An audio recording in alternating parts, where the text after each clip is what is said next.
Friday Sports host here in Petruzzi, in News Block area and around the world with many fascinating guests on the show.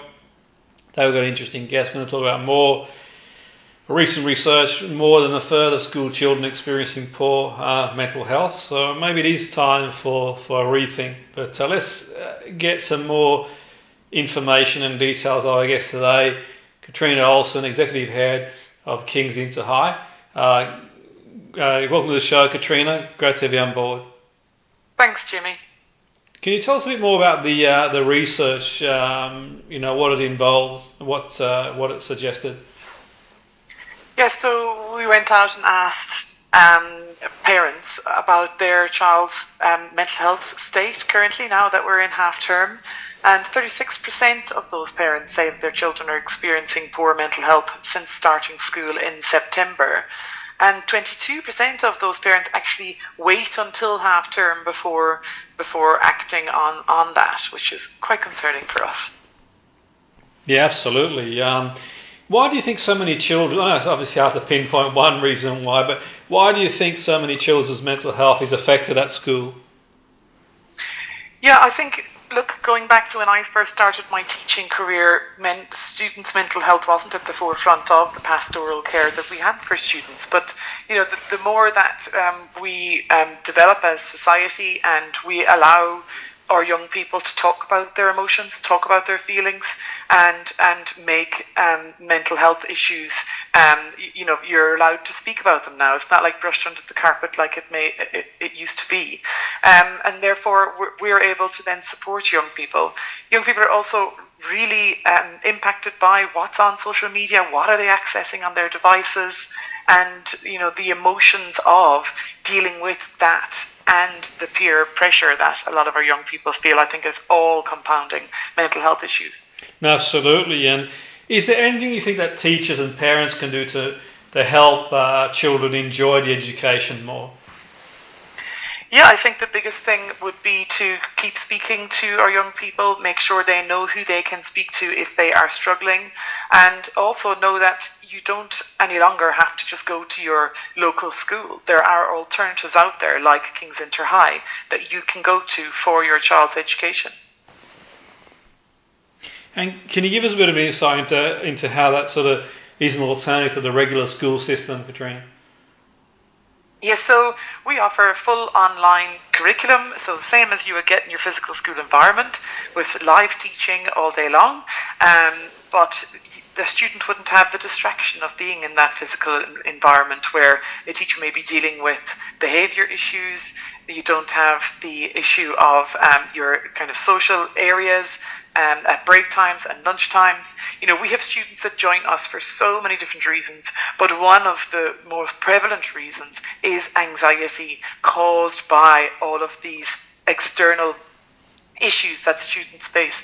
And when they come to an online school environment, that doesn't impact them. They don't have that pressure, they don't have that distraction, they don't have all of the issues that you can get in a physical school.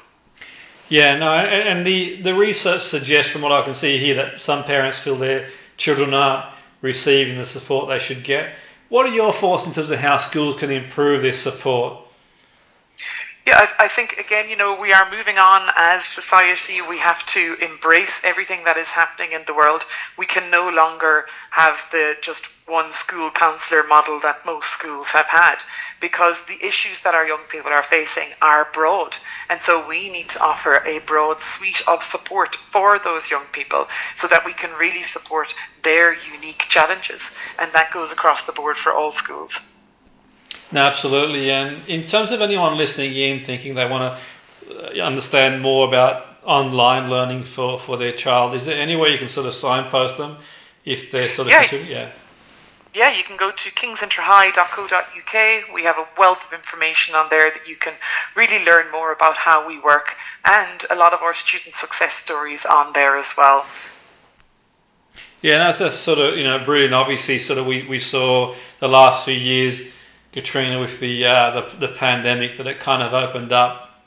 I wouldn't say it opened up, it's probably happening before, but it gave an insight into alternative ways to sort of do education. And what works for one person might not work for somebody else. I think that's sort of the key message here as well, isn't it? But certainly from our discussion this morning, if I reflect on things and you speak to people and I think that if you look at education at the moment, it's things have gone so quick, haven't they, technologically and other things really, and it's sort of addressing these things and looking at different opportunities for people to learn in a more comfortable surrounding for them. What do you think? I mean, I know it's a little bit off piste really to this conversation, but sort of where do you feel things are going to go, Catriona, in terms of your experience in the future for education? We're probably going to see a more online, maybe a hybrid model. Where do you sort of see things going in the future in terms of education?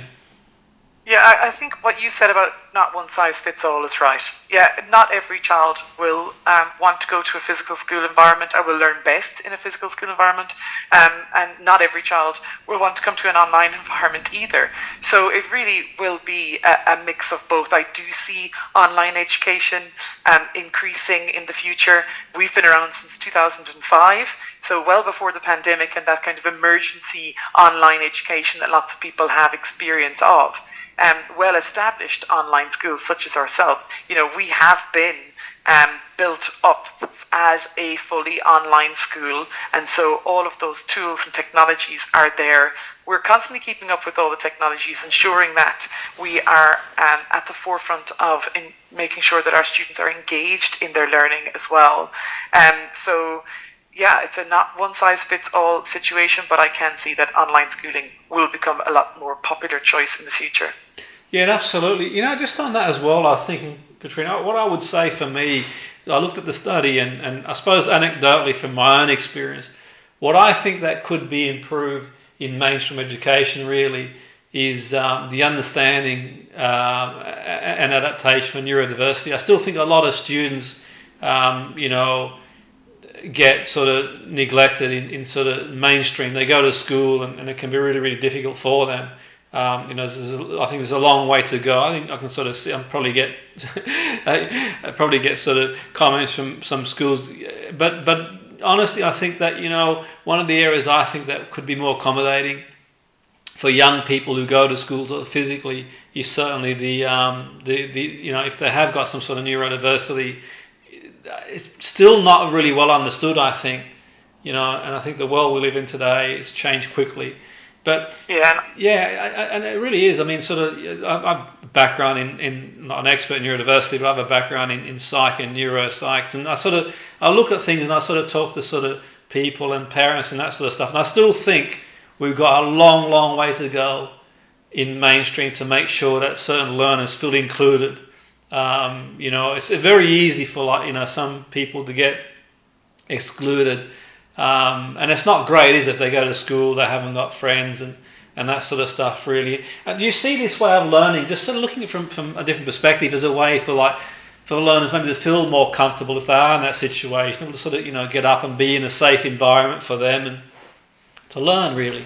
We see a lot of neurodivergent students joining us for exactly that reason.